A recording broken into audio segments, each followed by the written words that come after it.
Hey, good evening, guys. This is Justin, KQ4CIA with Blackbeard's Radio. I honestly didn't think that I'd be doing another video this fast, but anybody that watched my third video knows I got a new Yaesu FTDX-10. Power poles are something else that the ham radio community is switching to, but for as simple as they are, they can be awful confusing. These things are a married set. When you look at them, you should look at them just like this orientation in my hand. It should be the open cup towards the top and the red on the left. If you look at how these are made, you can see on the side, let me get it to focus. There we go. You can see how this has got a channel right there. And it's raised here. Well, on this side, I rotated it 90 degrees. It's raised in the middle and low on the outsides. If I rotate it another 90 degrees, it's the opposite again. So these are meant to be held together simply by sliding one over the other.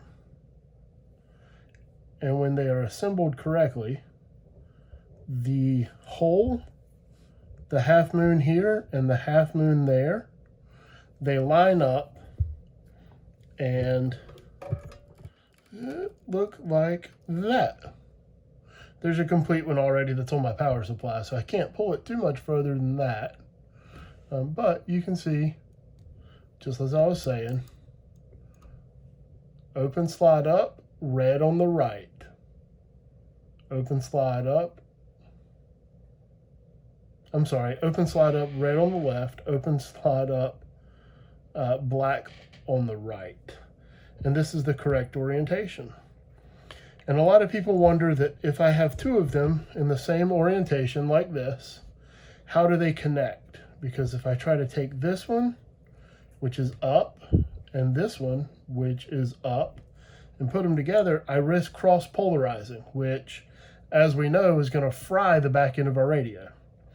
Well, because they're sexless, you pick one side or the other, either the right side or the left side, and you just flip it over.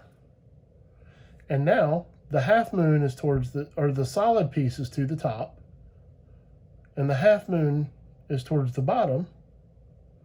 And again, red and red are on the same side, black and black are on the same side. They go together and make a great positive lock.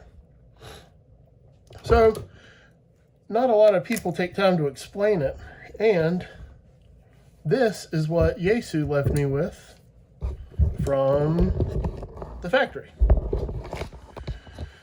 Here's my initial leads that are coming off my twin 32 volt 25 amp rated fuses.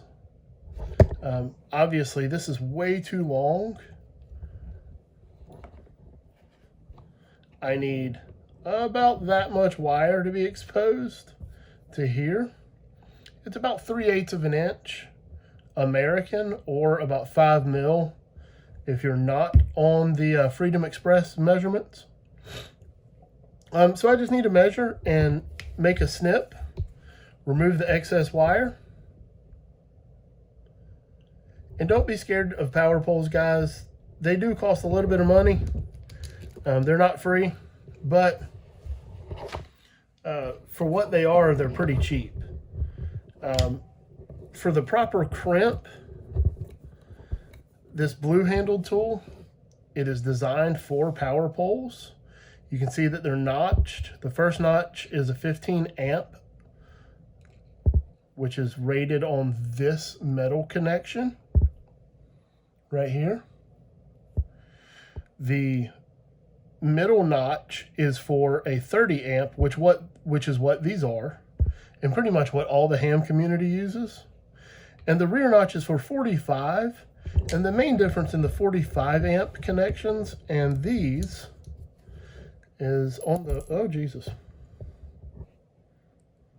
on the back side where you crimp, where the seam is, instead of being closed and circular, it's shaped like a U and open so that a larger gauge wire can fit in it.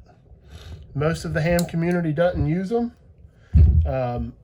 You know, the only scenario I can see where you would use them is as a main power lead going to a battery with a long wire run where you're going to have to do a thicker gauge wire. You know, instead of doing a 10 or an 8 gauge, maybe you decide you're going to do a 4 or a 6 gauge, so you need that extra width. I have a couple pretty long wire runs in my mobile setup and my portable setup that I use, and I've had 0 issues with 8 gauge wire, none whatsoever. The wire doesn't get hot, the radio doesn't overheat. I've had 0 problems. Not saying that I won't in the future, because Lord knows I'm new, but I had not yet. So as you can tell right now, the orientation of the wires, the red is on the wrong side. So you don't want to crisscross these and have the wires crossed. It just doesn't look great. It's not going to lay right. So what we're going to do is we're actually going to utilize them as though have these leads coming off the bottom. So our red again is going to be open like that. Whoopsie, sorry. Open like that. And our black is going to be on the right and open spot up, and then they will join together and make our power pole connection. The funny thing about the amperage rating for power poles is the plastic housing never changes. So whether you're using a 15 amp, a 30 amp, or a 45 amp, this is the size that you get for all of them. I thought that was kind of odd since they do have a different power rating.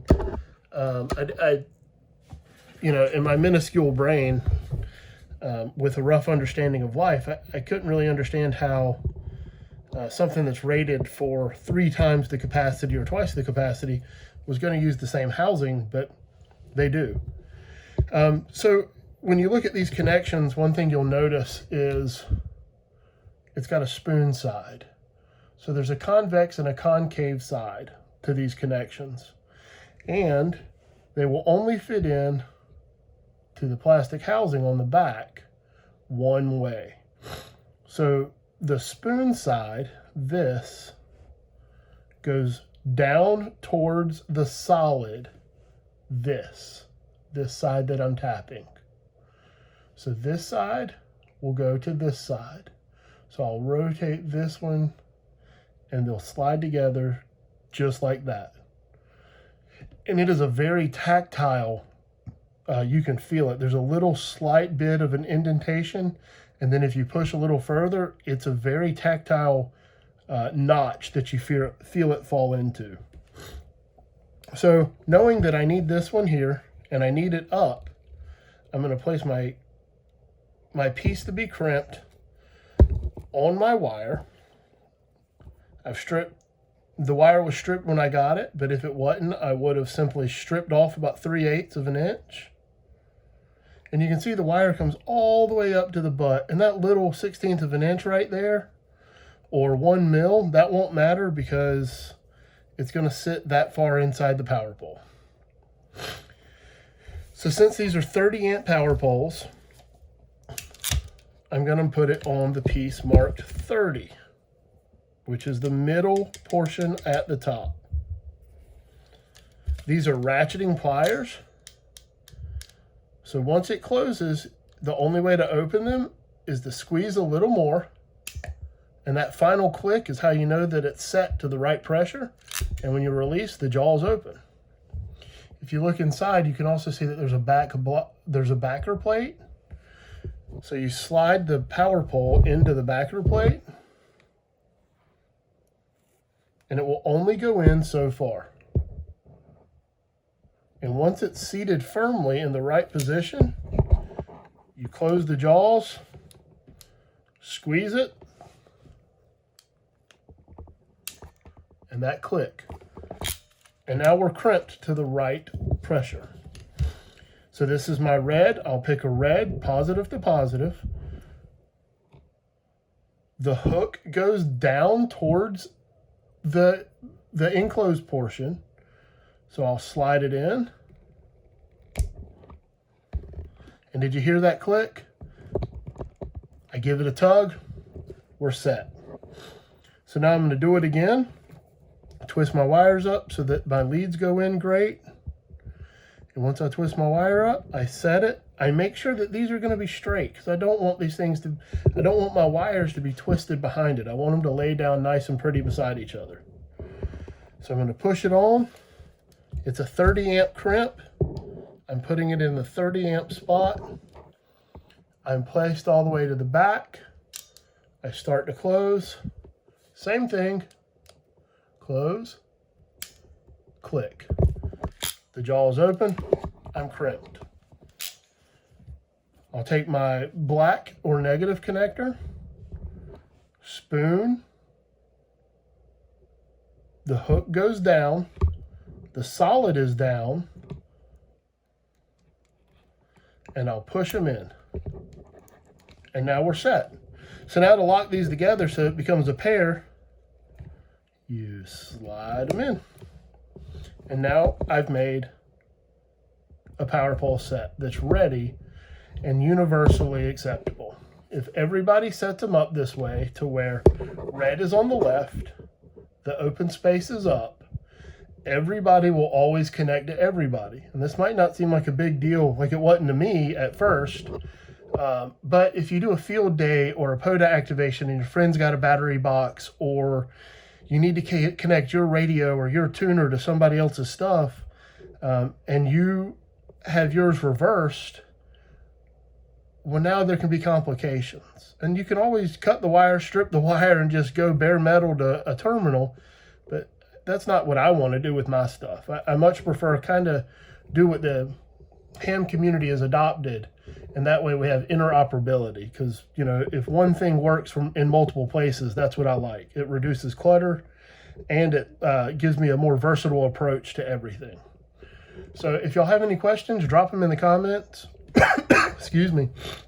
Again, my name's Justin, Kilo Quebec 4, Charlie India Alpha, and you're watching the Blackbeard's radio channel. I appreciate everything, and I hope y'all have a great day.